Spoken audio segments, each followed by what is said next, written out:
Well,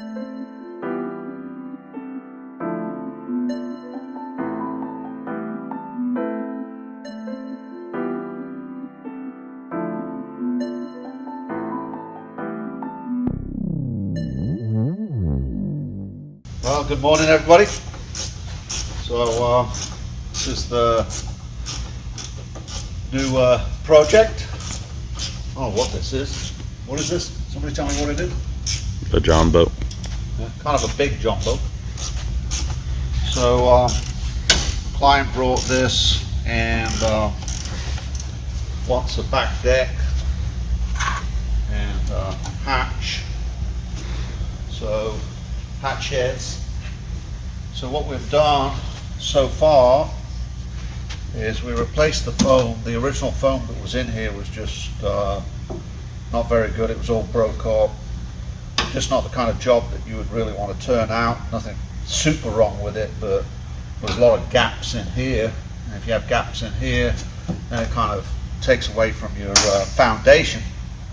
So as you can see, this is the edge of our platform. What we're going to do is we're going to find the center of the boat this way, and that's going to be kind of our guide as we do the build. One of the things that we've learned on the Boston Whaler, it's important to have these guides, so as far as left to right or whatever the hell you'll call it in the boating business, and front to back. On a boat they can be off, but it's just better if you stay with the same number all the time. So if it's off slightly, it matters, but it doesn't matter as long as you go back to the same place every time. One of the things that we fought on the last job was what we couldn't understand is no matter what we did, our hatches weren't exactly the same size. And really what it boiled down to was the boat was kind of twisted and tilted. It was an older boat and those things happen. I don't know if that's going to be the case on this, but what we are going to do here is try to stop chasing our own tails, etc. So Michael and you didn't do everything I told them yesterday, to be honest with you, but we'll let that go for right now. But they did get the foam in, did a really good job on it, really like the way it looks. That's where the battery's going to be, this is where the gas tank's going to be. And then we're going to have a front deck. We're going to attach this piece of angle up here so that this one has something to sit on, and we have a piece of wood, treated wood already back here, and we're going to have a piece of treated wood here. We're going to join our deck here, and you're going to say, well, why are you doing that? Well, the reason why we're doing it is we're obviously going to be building on top of everything back here, so we don't want to have to pull everything out. If there's a problem or something going on, you can remove this section without interfering with this section. Now you might never have to do it, but that's kind of thinking a little bit ahead on your build. Michael and you yesterday did run some wires here and fix some things.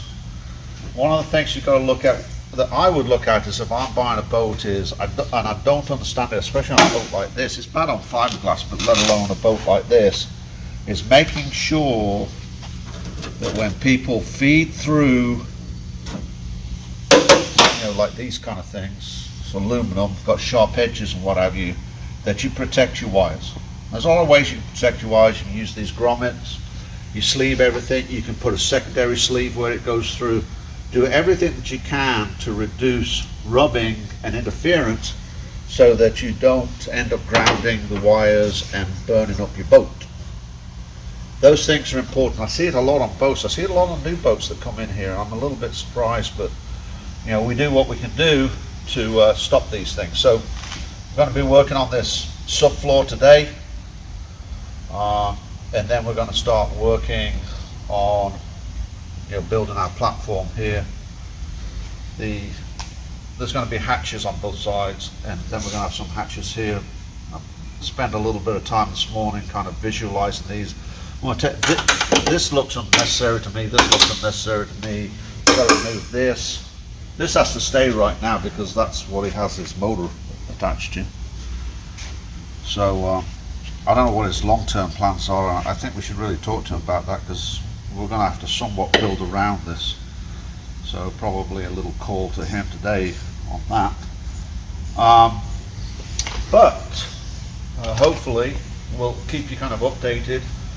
I'm going to try to do a little bit more in depth of what we do on this build. I know we didn't do a good job of that on the last one, and a lot of it was because quite honestly we was trying very hard to get the client their boat, and secondly we just seemed to fight that boat, and it's not all the boat's problem. We made mistakes and we had to go back and fix and correct stuff.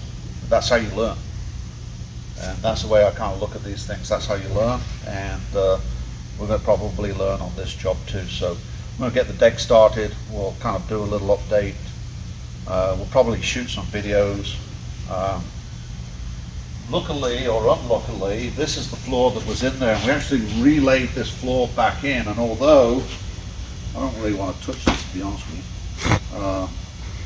it's basically 1/4 inch, not treated, nothing,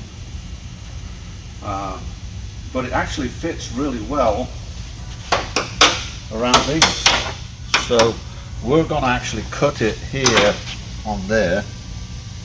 We're going to use it as a template. We're going to set it in and make sure that it's good, but we're going to kind of use it as a template.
Okay, so we just managed to scrap this. It's not really scrap, but we don't like it, and we're having trouble. So we're going to have to go through and measure everything out and then cut it. Part of the problem is that this actually fits in there pretty good, but believe it or not, it's because it's flimsy, so it kind of gives. We've gone with 1/2 inch, and it doesn't give. And so I guess the update is we're going to scrap this one out, and we're going to measure it, cut it, and then measure each one and cut them accordingly.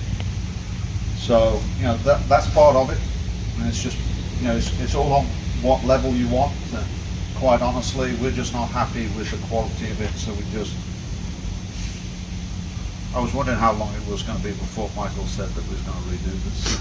I think it's a good idea. I was going to say it like 3 steps ago, but I was just waiting for you to say it. So. Well, I'm trying to take more of a back seat. So anyway, onward and upward.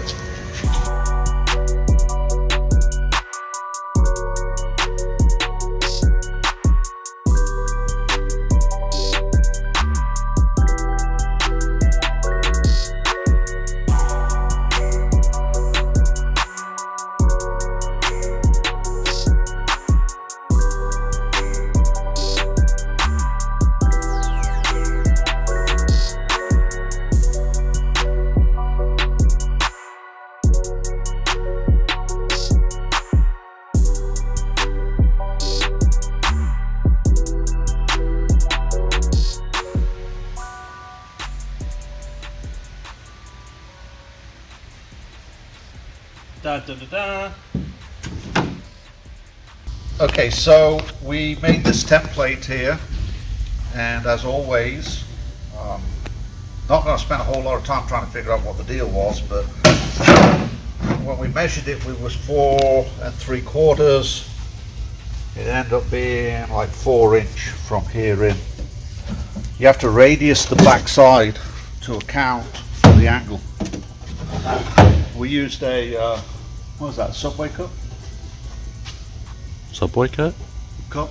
Oh, McDonald's cup. Oh, you went to McDonald's. Anyway, we used a McDonald's cup. This is not sponsored by McDonald's, by the way. To cut these radiuses here. Not bad. And so, allowing for carpet and stuff, I believe we're good. I was hoping that we could flip it over and get the other side, but we can't. So we're going to have to do the same on the other side. And I've made an executive decision on what we're going to do here. We was going to go and put all these in today, and I don't think that's a good idea. I think we need to make sure that we're going to have everything work out before we put all that in, work in. So what we're going to do is we're going to cut this base plate here, get it in place, and then we're going to make the rails to go this way.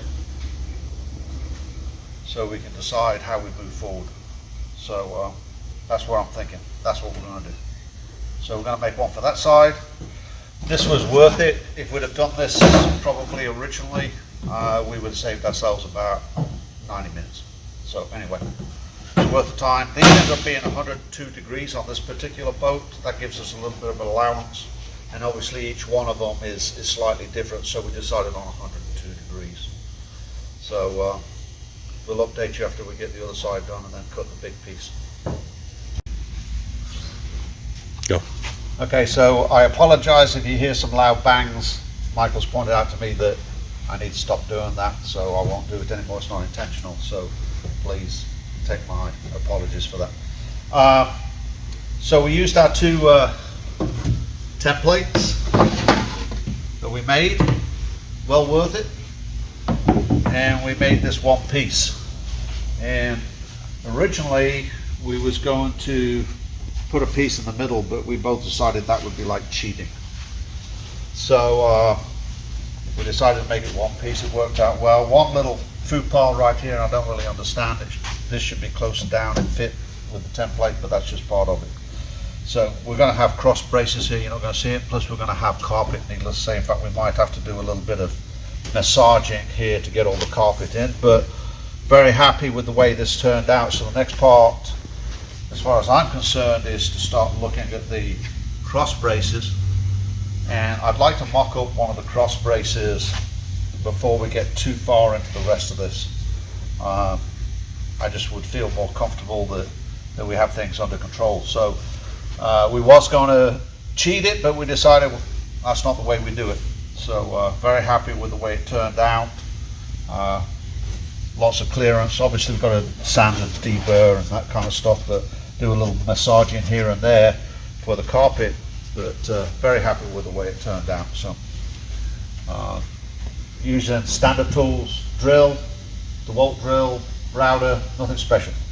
So you guys can do this at home. The other thing is we just measured it out. So we set aside, measured it out, checked the angle. If you don't have one of those angle tools that I've brought up before, Link in the description below. link in the description below, check it out. Well worth it. If you're going to work on something like this, this tool is invaluable. Just about every build we've done, this thing has earned every penny that I've paid for it. In fact, Michael should not be so cheap by himself. But anyway, great tool. So anyway, there we are. We'll keep you updated. Thanks.